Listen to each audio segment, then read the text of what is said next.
ধুরন্ধর two এর ট্রেলারটা চলে এসছে, মানে ধুরন্ধর টু অথবা ধুরন্ধর দ্য রিভেঞ্জের ট্রেলারটা চলে এসছে আজকে সকালেই, মানে 7th মার্চ 2026। তা আপনারা সবাই জেনে গেছেন 19th মার্চ 2026-এ আদিত্য ধারের ফিল্ম তিনি ডিরেক্ট করেছেন এবং তিনি প্রডিউস করেছেন জ্যোতি দেশপান্ডে। আপনারা সবাই জেনে গেছেন যে একটা বিশাল রকমের একটা ব্লাস্ট হতে চলেছে 19th মার্চ।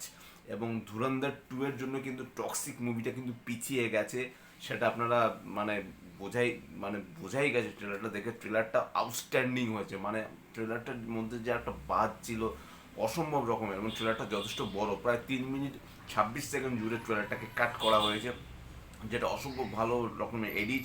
অ্যাকশন সিকোয়েন্সেস আরও মারাত্মক রকমের। দ্য রিভেঞ্জে কিন্তু আমরা অনেক অনেক বেশি অ্যাকশন ফিরে পেতে চলেছি। তা এই যে হামজার যে ক্যারেক্টারটা ছিল, বা তার আগে যে হামজার আগে তার যে ক্যারেক্টারটা ছিল, এই দুটো ক্যারেক্টার কি এক ক্যারেক্টার না দুটো আলাদা আলাদা ক্যারেক্টার, সেটা জানতে হলে আমাদের এই সিনেমাটা তো অবশ্যই দেখতে হবে। তার সাথে একটা জিনিস মাথায় রাখবেন যে সারা অর্জুনের যে ক্যারেক্টারটা, সে একটা জায়গায় পিস্তল তাক করছে, তার চোখ ছলছল করছে, সে কাকে মারছে? সে কি অ্যাকচুয়ালি হামজাকে কি মারছে? হামজা যে এরকম ইন্ডিয়ান রয়ের হয়ে যে কাজ করছে সেটা কি সে জেনে গেছে? আবার আরেকটা জায়গায় দেখবেন যে রণবীর সিংয়ের যে ক্যারেক্টারটা রয়েছে, মানে যে যে হামজার আগের যে ক্যারেক্টারটা, সে একটা জায়গায় সে রীতিমতো কান্নাকাটি করছে। সে কি কোথাও গিয়ে তার মানে তার আত্মীয় পরিজন বা নিজের কাউকে হারিয়ে ফেলেছে সেই জিনিসটা?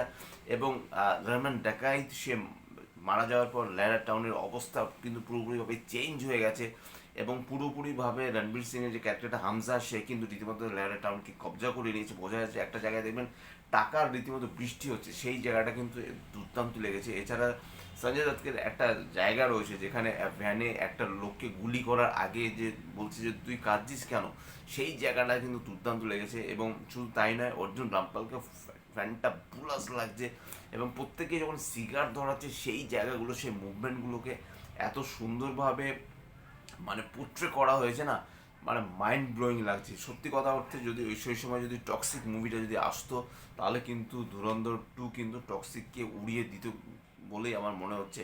ইয়াশ হয়তো বা পারতো না। ইয়াশ এই মুভিটা যে most probably 4th June release হচ্ছে, এটা কিন্তু রিলিজ ডেটটা পিছিয়ে দেওয়াতে কিন্তু আমার বোধ হয় তাতে টক্সিকেরই লাভ হবে। আর অতদিন তো ধুরন্ধর টু হয়তো বা আসবে না, অতদিন হয়তো বা ধুরন্ধর টু রীতিমতো ওটিটিতে নেটফ্লিক্সে হয়তো বা মোস্ট প্রবলি চলে আসবে।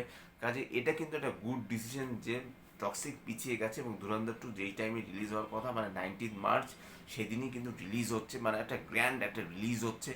এবং আদিত্য ধার আপনারা খুব ভালো মতোই জানেন যে উড়ি মুভিটাকে কীভাবে তিনি বানিয়েছিলেন, এখানেই কিন্তু তাই মানে তার যে মাস্টার যে প্ল্যান, সে যেভাবে জিনিসগুলো স্ক্রিন প্লে স্টোরিতে যেভাবে সে লিখেছে অত্যন্ত ভালো। আপনারা যদি ধুরন্ধর এখনও দেখে না থাকেন, ওটিটি প্ল্যাটফর্মে যান, নেটফ্লিক্স ওটিটি প্ল্যাটফর্মে যান, সেখানে গিয়ে আপনারা ধুরন্ধর টু এই মুভিটা ধুরন্ধর মুভিটা আপনারা দেখে নিন, তবে আপনারা ধুরন্ধর টু মুভিটা দেখুন।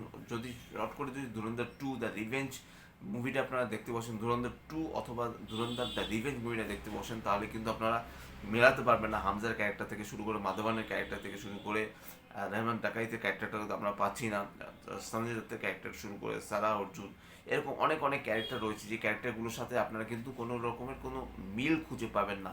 কাজে আপনারা যদি দেখে না থাকেন, তাহলে ওটিটি প্ল্যাটফর্মে, নেটফ্লিক্স ওটিটি প্ল্যাটফর্মে গিয়ে ধুরন্ধর মুভিটা দেখে তবেই ধুরন্ধর টু দেখবেন।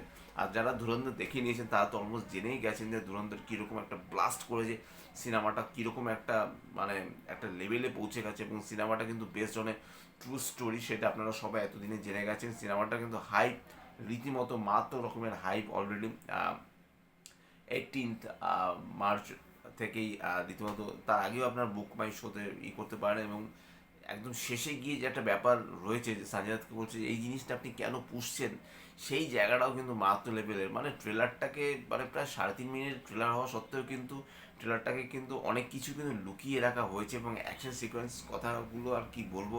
আপনারা যদি বিগ স্ক্রিনে যদি ট্রেলারটা না দেখেন, তাহলে কিন্তু আপনারা ছোট স্ক্রিনে দেখলে পরে আপনারা সেই মজা পাবেন না। বিগ স্ক্রিন তো চাই, তার সাথে যদি ভালো হেডফোন যদি ইউজ করেন, তাহলে আপনারা সেই বাসটা কিন্তু আপনারা খুঁজে পাবেন। নইলে পরে কিন্তু আপনারা ধুরন্ধর দ্য রিভেঞ্জের ট্রেলারটা কিন্তু সেভাবে দেখে আপনারা মজা পাবেন না। এবং কালার প্যালেট থেকে শুরু করে মানে এভরিথিং, মানে বিজিএম থেকে শুরু করে সাথে একটা বিজিএম, একটা গান বাজছে, সেই গানটা তালে তালে অ্যাকশন হচ্ছে, মানে মাইন্ড ব্লোয়িং, এবং যে ব্রুটালিটি ট্রেলার লেভেলেই যে দেখানো হয়েছে সিনেমাটা, যখন প্লিজ কোনো বাচ্চাকে নিয়ে অ্যাটলিস্ট সিনেমাটা দেখতে যাবেন না, বড়রা যাবেন, মানে আন্ডার 18 কোনো বাচ্চার এই সিনেমাটা না দেখাই কিন্তু শ্রেয়। তো যাই হোক, এটাই ছিল Dhurandhar the revenge movie trailer reaction বা রিভিউ বলতে পারেন। যদি আমার চ্যানেলটা ভালো লাগে থাকে লাইক, শেয়ার, কমেন্ট এবং সাবস্ক্রাইব করতে ভুলবেন। আমার চ্যানেলকে ইনস্টাগ্রামের লিঙ্ক, ফেসবুকের লিঙ্ক এবং ইউটিউবের লিঙ্ক আমার ডিসক্রিপশন বক্সে দিয়ে দেওয়া রয়েছে, সেখান থেকে আপনারা আমাকে কানেক্ট করতে পারেন। Till the city, tata, love you, bye bye and good night.